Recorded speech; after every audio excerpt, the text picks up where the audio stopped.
every pony, it's Wednesday on Geeks of the Week. Hopefully you guys already know we are celebrating our love of ponies this week.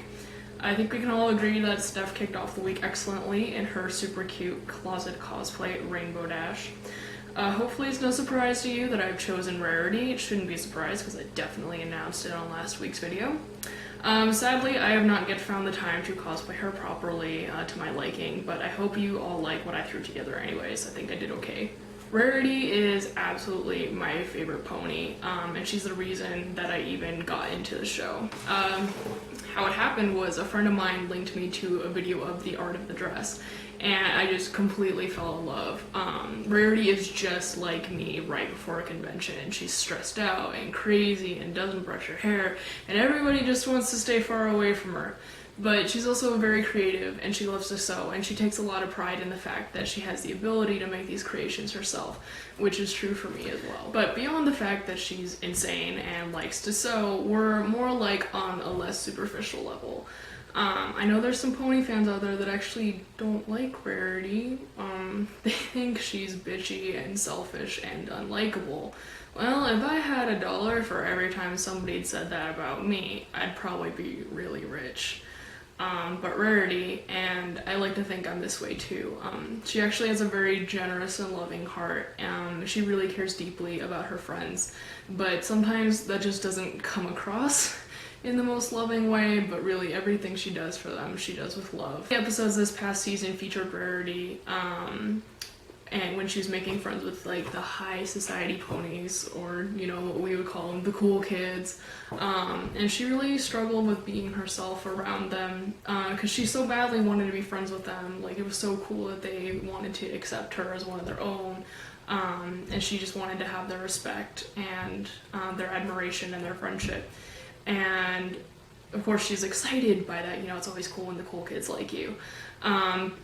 But in the end, she discovers that it's not worth the work to try and be someone you're not, just so the cool kids will like you. And your real friends will love you no matter what. I think I'll have to go back and watch that episode so I can remind myself of who my real friends are and how I should just be myself, just like Rarity is. I think that's what's so great about this show. Even though it's intended for kids, it's something that we as adults can relate to and we as adults can still learn from.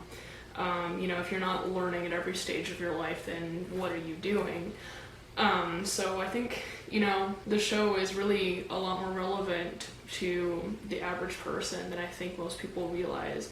And that's really what's so great about it, is that it can teach you life lessons at any stage of your life. On to responding to my fellow geeks.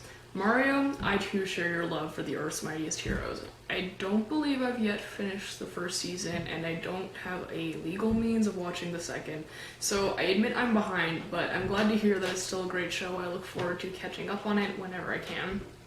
I also very much thank you for your tips on getting into comics. I think it'll still be a while before I have the courage to just dive in, and I'm also sort of lacking the funds, but your advice really helped, so I thank you for that.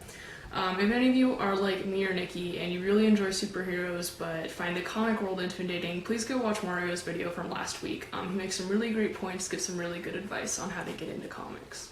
Nikki, I will tell you that I probably will go back and watch Sherlock someday. I'm thinking maybe when it gets closer to the next season, which if I remember right, it's not happening for a while. Because I know the last season ended on a really nasty cliffhanger, and yes, I know what it is, but I know if I watch it, it's gonna drive me crazy, so I'd rather start watching it maybe when it's closer to getting that cliffhanger resolved. Also, I'm very jealous of your TARDIS USB hub, and your shirt from last week was fabulous. Steph, as I have already gushed to you on Facebook, you are probably the most hilarious person on the planet. I'm jealous of the amount of time and dedication you have to put into your videos and your mad editing skills, and you're just so goddamn funny, and I love you. If you have not seen her video, for the love of God, please go watch it. I must also say that I'm sorry that Apartment Con 2012 was spoiled by so much drama, but I have high hopes for Apartment Con 2013. Finally, Coolio, I'm glad that you embraced your inner Fluttershy, even if you were too lame to dress up like the rest of us. Before I go, I just want to say thank you to all of our subscribers. Last week we had 140, and at the time of filming we are now up to 155. So thanks to those of you who bug your friends to watch and subscribe, and please keep doing it.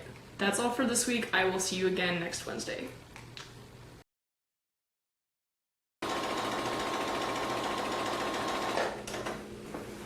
Why, yes, I did make it myself.